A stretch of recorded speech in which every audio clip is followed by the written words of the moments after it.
കൊണ്ടുവന്നു നമ്മൾ. പിന്നെ ഇതിൽ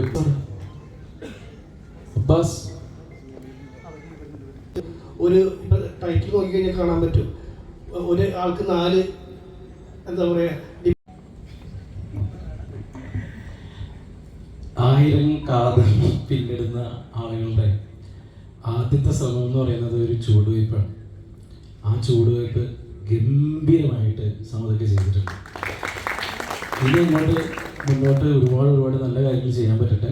പിന്നെ സാധാരണ നമ്മളൊരു ഷോർട്ട് ഫിലിം റിവ്യൂ ഒക്കെ പിടിക്കുമ്പോൾ ആഷിക്ക് ഞാൻ ഇതിന് മുമ്പ് പറഞ്ഞിട്ടുണ്ട്, നമുക്ക് പോകാൻ പേടിയായിരിക്കും. കാരണം ഇത് എന്തെങ്കിലും ഇതായി കഴിഞ്ഞാൽ നമ്മൾ പറയണത് ഇത് നമുക്ക് ജെന്യുവനായിട്ട് പറയുകയും വേണം, എന്നാൽ പറയാതിരിക്കാൻ പറ്റില്ല എന്നുള്ള അവസ്ഥയുണ്ട്.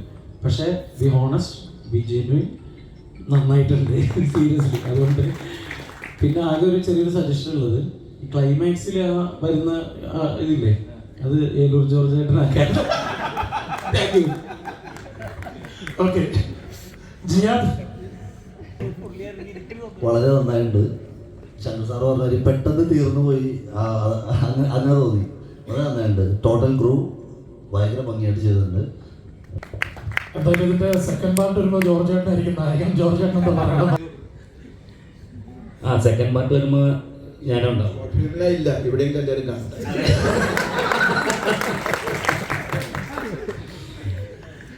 നാദൃശ ഞാനുമായിട്ട് വർഷങ്ങളായിട്ട് ഇപ്പോൾ ഒരു പ്രോഗ്രാം നടക്കുന്ന കാലം മറ്റേ എനിക്കറിയാം. സമതിന ചെറുപ്പം വരെ അറിയാം. പക്ഷെ സമത് ഇങ്ങനെ ചിന്തിക്കുമെന്ന് ഞാൻ വിചാരിച്ചില്ല. ഇത്ര സീരിയസ് ആയിട്ട് ചിന്തിക്കുന്ന ഒരാളാണെന്നുള്ളത് ഞാൻ ഇപ്പോഴാണ് മനസ്സിലാക്കിയത്. ഏതായാലും വളരെ ഗംഭീരമായിട്ടുണ്ട്. ഇനി ഒരു വലിയ സിനിമ ചെയ്യാനുള്ള അവസരം പഠിച്ചവൻ നാശക്കല്ല സമതിന് കൊടുക്കട്ടെ എന്ന് ആശംസിക്കുന്നു. എല്ലാവിധ ആശംസകളും. Okay, thank you so much.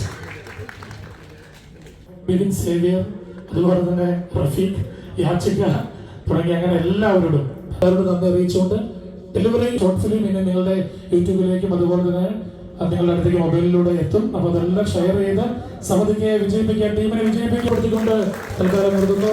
വീണ്ടും കാണാം. Good bye.